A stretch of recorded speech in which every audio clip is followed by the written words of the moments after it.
Le ministre de la Construction de la Patrie a effectué ce mardi 10 février 2026 une visite de terrain sur plusieurs chantiers routiers stratégiques de la capitale et ses environs. Les travaux d'élargissement et de modernisation de la route nationale numéro 4, incluant la voie d'accès à l'université Thomas Sankara, affichent un taux d'exécution de plus de 68% pour un délai consommé de 66%.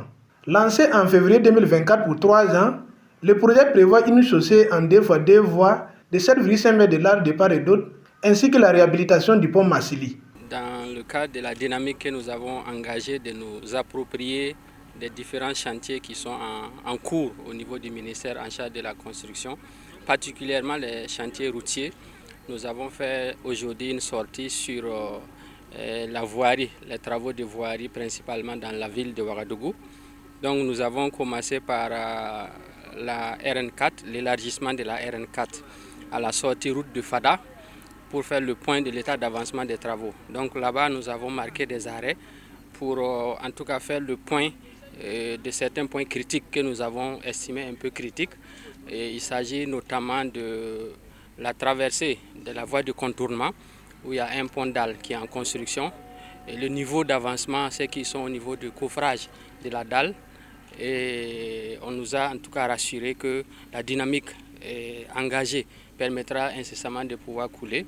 Et nous avons aussi marqué un arrêt au niveau du fleuve Massili. Là-bas, il y a un ouvrage de franchissement, un pont à poutre aussi en construction. Et à ce niveau, ils sont au niveau des fouilles pour les pieux et les fondations. Et donc, il est question de pouvoir véritablement sortir l'infrastructure avant la saison des pluies à ce niveau pour pouvoir travailler, je pense, sur la superstructure. Et ensuite, nous avons marqué un point d'arrêt au niveau du croisement de la voie d'accès à l'université Thomas Sankara, parce que là également, il s'agit du même projet, c'est des voies connexes qui ont été aménagées. Et là-bas, il est particulièrement question de regarder un peu la régulation du trafic, étant donné que c'est un point giratoire qui permet d'accéder à une université pour prendre en compte, en tout cas, toutes les dispositions qui permettent de s'assurer que la sécurité routière est assurée à ce niveau. Du point de vue conception, on va dire, du carrefour, il n'y a pas de souci. Tous les paramètres fondamentaux ont été pris en compte, donc il s'agit juste au niveau, en tout cas, de la signalisation surtout, de prendre en compte des dispositions. Donc, et nous avons aussi assisté au coulage du bébé sur une partie de la route, parce que vous savez, du fait que nous travaillons en urbain, il nécessitait que l'entreprise travaille sur des sections, le temps que les PAP, le temps qu'on puisse dégager l'emprise sur certaines parties. Donc la chaussée, la section n'a pas le même niveau d'avancement, mais globalement nous avons un taux physique d'exécution de 68% pour un délai consommé de 66%. Et donc il nous reste pratiquement une année pour pouvoir achever ces travaux. Et nous sommes véritablement rassurés, en tout cas par les explications de la mission de contrôle, mais aussi de l'administration et de l'engagement de l'entreprise. Donc au niveau de la RN4, je pense que la tendance est bonne. Nous allons être simplement vigilants pour que les délais puissent être respectés. Sur la route nationale numéro 2, le chantier engagé en novembre 2024 pour une durée de 36 mois avance à hauteur de 35% en parfaite correspondance avec le délai consommé. Outre l'élargissement de la voie, un mini-échangeur et 2 autres ouvrages sont en cours de réalisation. La sortie RN2, route de Waïkuya, et là aussi nous avons fait des points d'arrêt pour pouvoir regarder certaines zones qui nous paraissent assez importantes. Et là-bas, je pense que le délai d'exécution et le taux également physique d'avancement sont pratiquement similaires. Nous sommes à 35% de délai d'exécution physique et contre un délai consommé de 35% aussi. Et donc, je pense que la dynamique aussi est bonne là-bas. Et il est question là-bas de prendre les dispositions parce que vous savez, nous travaillons en urbain et cette zone là-bas draine beaucoup de trafic et il est question de pouvoir prendre des mesures pour soulager surtout, en tout cas, les usagers de la route.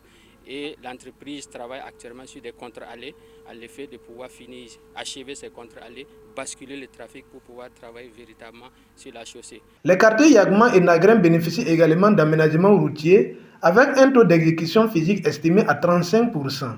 Nous avons terminé par, on va dire, les voies qui sont en aménagement dans les quartiers de Yagma et ici à Nagrin. Et à ce niveau, vous savez, il y avait les marchés initiaux qui ont été malheureusement résiliés. Et donc, il y a une entreprise qui a repris, Sorubat, qui a repris les travaux. Et ce que nous avons vu, en tout cas en termes de nouveaux délais, comme on va dire, dans le cadre de ces nouveaux contrats et le taux d'avancement, nous sommes rassurés. Ils sont aussi environ 35% de taux physique contre aussi environ 35% de délai consommé. Et nous avons constaté aussi certains points critiques, certaines zones difficiles, notamment au niveau de Yagma, qui nécessitent des dynamitages, en tout cas de la roche, de l'affleurement rocher qui est là-bas, sur environ 1 km. Mais je pense qu'ils avancent à un rythme qui peut être acceptable. Sinon, l'autre partie de la route, je pense que vous avez constaté avec moi, nous avons un niveau finition sur une bonne partie où ils sont en train de couler le revêtement carrément. Et je pense qu'ils vont basculer de l'autre côté de la zone difficile là pour pouvoir avancer. Et ici, à Nagrin, voilà, donc là aussi, les travaux ont repris, vous avez constaté. Et je pense que le taux global, comme je l'ai dit, ça intègre aussi les travaux au niveau de Nagrin. En multipliant les visites de terrain, le ministre entend renforcer le suivi afin d'assurer la livraison dans les délais. Il a par ailleurs salué la patience de la population, rappelant que ces chantiers, une fois achevés, transformeront durablement la mobilité urbaine et renforceront l'attractivité économique de Ouagadougou et ses environs.